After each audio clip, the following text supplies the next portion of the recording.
Election breaking చూస్తున్నాం. ప్రకాశం జిల్లా Kandukur RDO ఆఫీసులో ఉద్రిక్తత చోటు చేసుకుంది. మాచవరంలో రీపోలింగ్ జరపాలంటూ టీడీపీ అభ్యర్థి పోతుల రామారావు డిమాండ్ చేశారు.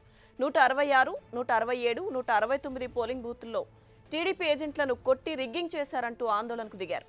ఎన్నికల అధికారి సమక్షంలోనే సీఐపై చిందులు వేస్తూ దుర్భాషలాడారు పోతుల రామారావు తమ్ముడు పోతుల ప్రసాద్.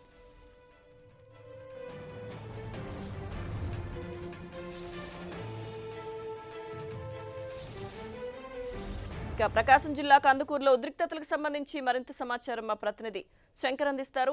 శంకర్.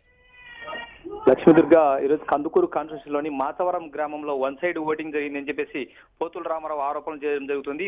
ఇదే ఇష్యూ పైన మధ్యాహ్నం కలెక్టర్ ఫోన్ రూపంలో ఫిర్యాదు చేయడం జరిగింది.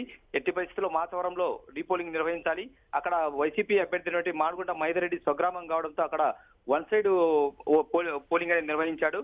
అక్కడ రీపోలింగ్ అక్కడ కొంత అవకతవకలకు కూడా పాల్పడ్డారని చెప్పేసి ఫిర్యాదు చేయడం జరిగింది. ఈ నేపథ్యంలోని సాయంత్రం ఇక్కడ పోలింగ్ మొత్తం అయిపోయిన అనంతరము అక్కడ ఆర్డీఓ కార్యాలయంలో ఆర్డీఓను సంప్రదించడం జరిగింది. ఇక్కడ పోతుల రామారావు తమ్ముడు ప్రసాద్ వీళ్ళతో పాటుగా టీడీపీ క్యాడర్లో నుంచి కొంతమంది నాయకులు అక్కడ ఆర్డీఓను కలిసిన తర్వాత వాళ్ళ అభ్యంతరాలు వ్యక్తం చేయడం జరిగింది.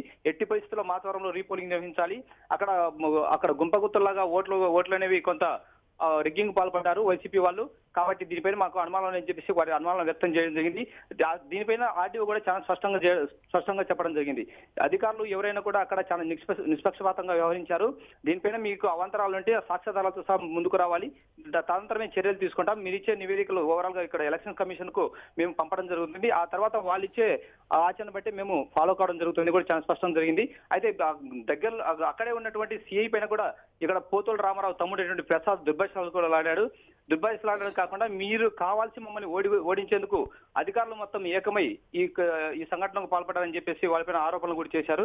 అయితే అధికారులు ఈ మాటలను లెక్క చేయలేదు. ఈ లెక్క చేయలేని తర్వాత ఒక ఆందోళనకు గురైనటువంటి టీడీపీ అభ్యర్థి అయినటువంటి పోతుల రామారావు ఆయన తమ్ముడు పోతుల ప్రసాద్ అక్కడే ఆర్డీఓ కార్యాలయం ముందు బైఠాయించారు.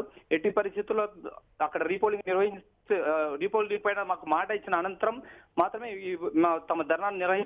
తమ ధర్నాను ఉపసంహరిస్తామని చెప్పేసి అక్కడ ఏకతాటిగా టీడీపీ క్యాడర్ మొత్తము అక్కడ ఆందోళనకు దిగింది. Lakshmi. Right. Thank you Shankar.